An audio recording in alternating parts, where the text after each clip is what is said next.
नेपाल के जलग्रहण क्षेत्रों में भारी बरसात होने के बाद गंडक नदी के बढ़ते जलस्तर ने अपनी तबाही दिखानी शुरू कर दी है।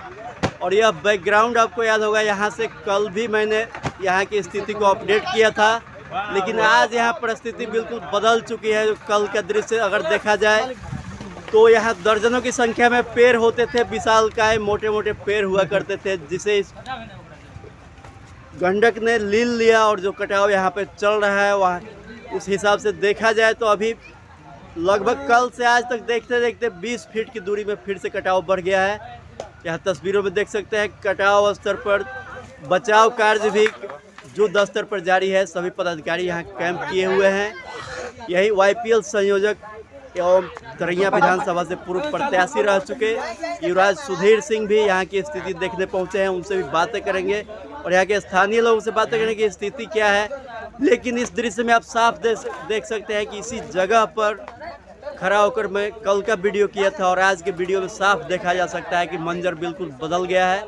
आइए देखते हैं सबसे पहले यहाँ हुई तबाही को, इसके बाद बात करेंगे यहाँ उपस्थित लोगों से। कटाव यहाँ पे बढ़ते जा रहा है, विभाग काम कर रहा है लेकिन इस पे कंट्रोल करने में विभाग भी नाकाम साबित हो रहा है। क्या कहना चाहेंगे?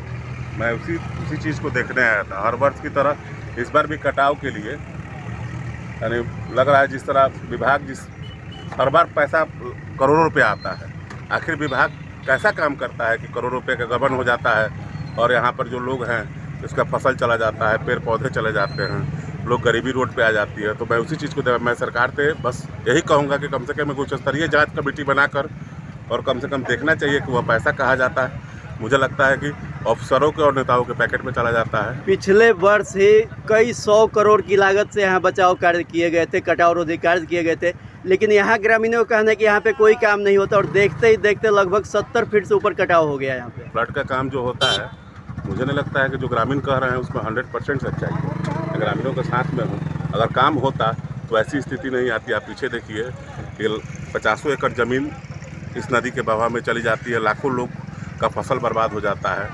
तो मुझे लगता है कि कहीं ना कहीं सिस्टम में दलाली है और दलाली जब तक बंद नहीं होगा तब तक ये बांध के पैसे लूटे जाएंगे और ये बाढ़ के पैसे लूटते हैं। मुझे लगता है कि अगर ढंग से काम करा दी जाए उन पैसों से तो फिर दोबारा बाढ़ नहीं आ सकते। तो मुझे कहीं ना कहीं लगता है कि यह दलाली की बाढ़ आती है और दलाल इसको लूट के ले जाते हैं और आम लोग जो हैं उसको देखते रह जाते हैं। आम लोगों को तकलीफ़ को वो दलाल नहीं समझ पाते हैं।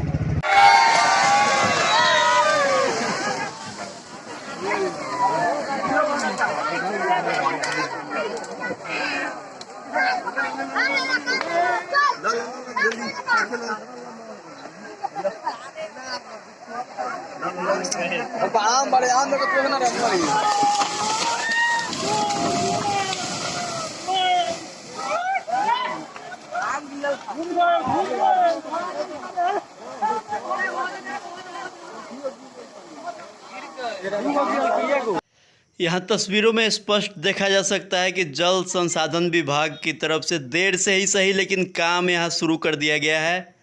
और जो मिट्टी के बालू के मिक्स किए हुए बोरे होते हैं, वह जो सैंड बैग बोला जाता है, सैंड बैग लगातार डाला जा रहा है और कटाव को रोकने का प्रयास किया जा रहा है।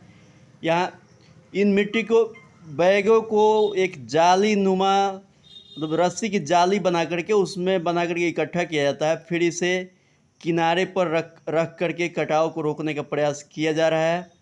यहाँ स्पष्ट देख सकते हैं तस्वीरों में हजारों की संख्या में सैंड बैग यहाँ एकत्रित कर लिए गए हैं और काम लगातार जारी है। लेकिन कहीं ना कहीं यह ज़रूर दिखाई देता है कि अगर इतना प्रयास पहले हुआ होता तब इस पर नियंत्रण किया जा सकता था। यहाँ स्पष्ट देख सकते हैं कि जल संसाधन विभाग के पदाधिकारी भी लगातार कैंप किए हुए हैं और सभी कामों का स्वयं मुआयना करते हुए कटाव को रोकने के लिए लगातार प्रयास किए जा रहे हैं। लेकिन यहाँ बैकग्राउंड में देखा जा सकता है ये मठिया जो है, यह मठिया अब गंडक में विलीन होने की कगार पर है।